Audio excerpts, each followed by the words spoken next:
दोस्तों नमस्कार।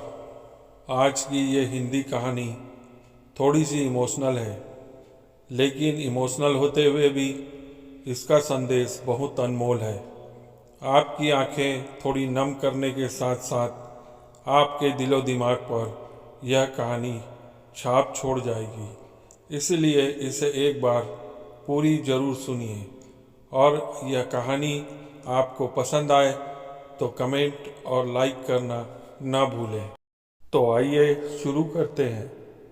तुम्हें कितनी बार बताया है, मेरे तैयार होने से पहले मेरा नाश्ता तैयार हो जाना चाहिए। शादी के 25 सालों बाद भी मुझे क्यों बार बार एक ही बात बतानी पड़ती है? गीता, तुम्हें क्या है? तुम तो आराम से घर पर रहोगी, मुझे काम पर जाना पड़ता है। तुम हो कि हमेशा बेवकूफ़ों जैसी हरकत करती हो। अगर तुम यह जानबूझकर करती हो तो याद रखना, मुझसे बुरा कोई नहीं होगा। आज भी प्रकाश का पारा चढ़ा हुआ था। इन कटु शब्दों में अपना गुस्सा उतारते हुए, गीला तौलिया कुर्सी पर फेंकते हुए प्रकाश गुस्से से लाल पीला गीता की तरफ देखने लगा। गीता के लिए प्रकाश का यह बेवजह गुस्सा कोई नई बात नहीं थी। वह महीने में 3-4 बार ऐसे ही गीता पर बरस पड़ता था। पहले पहले गीता उसका विरोध किया करती थी, लेकिन जब कई सालों तक प्रकाश में कोई बदलाव नहीं आया तो गीता ने खुद को ही बदल दिया। अब प्रकाश को कुछ भी कहने से गीता को कोई फर्क नहीं पड़ता था। प्रकाश की हर बात पे चुपचाप नीचे नज़र झुकाए सुन लेती थी। शादी के पहले 5 साल तक गीता ने पूरी कोशिश की थी कि प्रकाश को बदला जाए, लेकिन बेकार में गुस्सा करना और बाद में गीता को भला बुरा कहना, यह मानो जैसी उसकी आदत बन गई थी। कोई भी वाद विवाद होता तो प्रकाश सीधा गीता को बोल देता, अगर मैं तुम्हें अच्छा नहीं लगता तो क्यों नहीं चली जाती अपने मायके, क्यों रहती हो मेरे साथ? इतना सब कुछ होने के बावजूद गीता प्रकाश के साथ रहती थी, क्योंकि उसे अपनी बेटी की फिक्र थी। और वह जाती भी तो कहाँ, अपने बूढ़े हो चुके माँ बाप को इस उम्र में परेशान करना वह नहीं चाहती थी। समाज और लोग क्या कहेंगे, यह भी तो उसे देखना था। वह इतनी पढ़ी लिखी भी तो नहीं थी कि खुद जाकर कोई नौकरी कर सके और अपना और अपनी बेटी का पालन पोषण कर सके।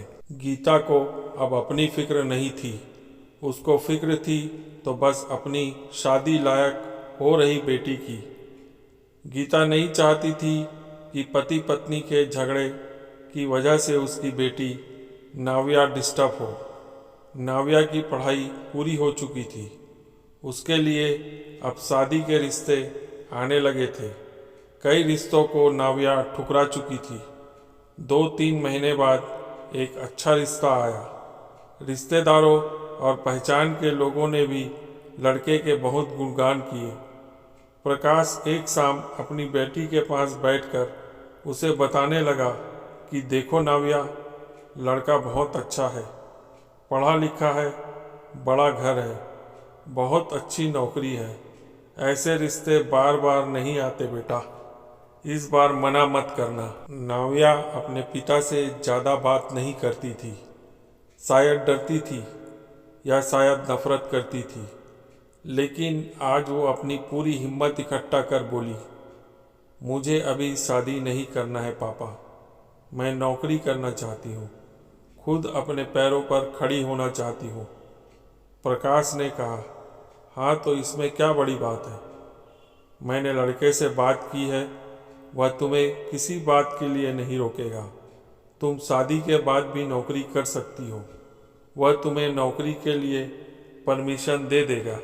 मेरा नौकरी करना या ना करना उसकी परमिशन पर क्यों डिपेंड रहेगा पापा?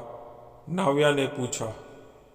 मैं कह रहा हूँ ना, तुम्हें किसी भी चीज़ की कमी नहीं होगी। वहाँ ऐसे रिश्ते बार बार नहीं आते, इसे ठुकराओ मत। बहुत खुश रहोगी तुम वहाँ, प्रकाश ने कहा। पापा, क्या मैं उतनी ही खुश रहूँगी जितनी मम्मी इस घर में खुश है? नाव्या ने तंज कसते हुए कहा। आज तुम्हारी जबान कुछ ज़्यादा नहीं चल रही, प्रकाश ने गुस्से से आंखें बड़ी करती हुए कहा।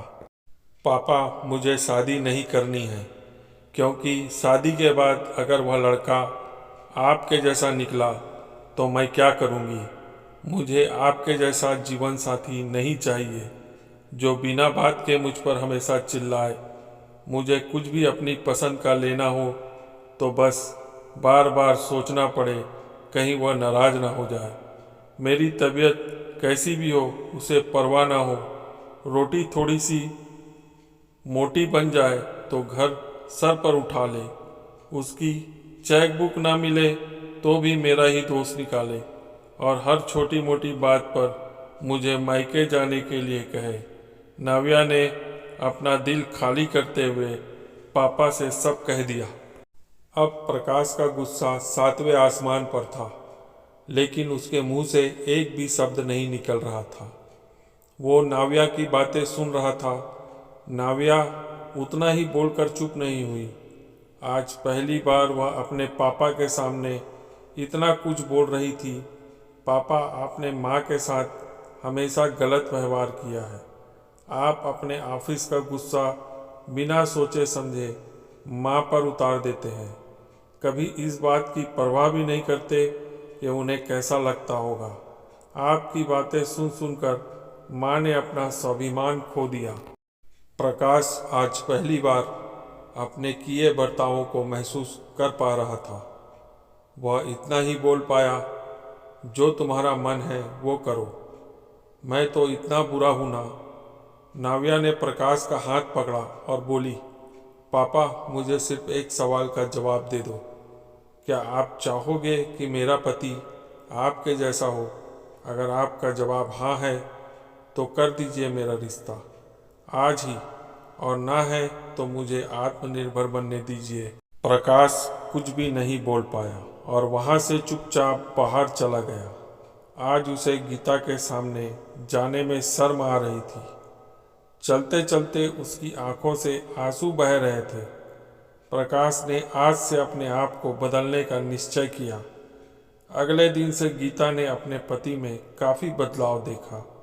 वह सोचने लगी कि जो हिम्मत नाव्या ने दिखाई है, वह हिम्मत अगर मैं पहले ही दिखा देती तो शायद आज परिस्थिति कुछ और होती।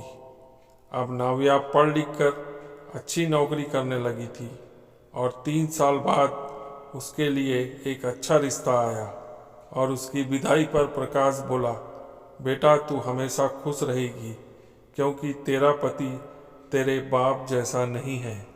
प्रकाश की यह बात सुनकर गीता और नाव्या की आंखों से आंसू बहने लगे। दोस्तों, हमारे समाज में औरतों को भले ही देवी का दर्जा दिया जाता है, लेकिन वह स्वतंत्रता नहीं दी जाती जो उन्हें देनी चाहिए। उन्हें बचपन से ही बताया जाता है कि वह पराया धन है। माँ बाप का घर तुम्हारा नहीं है, पति का घर ही तुम्हारा घर है। जीवन भर यही बातें बताकर उन्हें एक दिन ससुराल भेज दिया जाता है और आखिरकार एक दिन किसी छोटे मोटे झगड़े में ससुराल वालों से भी उसे यही सुनना पड़ता है कि इस घर को छोड़ दो और मायके चली जाओ। अब आप ही बताओ दोस्तों, ऐसी स्त्रियों का सच्चा घर कौन सा है? आखिरकार वह किस घर को अपना कहे? और अंत में दोस्तों, हमेशा की तरह पूरी कहानी सुनने के लिए आपका धन्यवाद। दोस्तों, उम्मीद है यह कहानी आपके दिल को छू गई होगी। ऐसे ही सीधे दिल तक उतरने वाली कहानियाँ सुनने के लिए आप हमारे चैनल को सब्सक्राइब करें, शेयर करें और लाइक व कमेंट करना न भूलें। साथ ही बेल आइकॉन को ऑल पर सेट कर दें। धन्यवाद।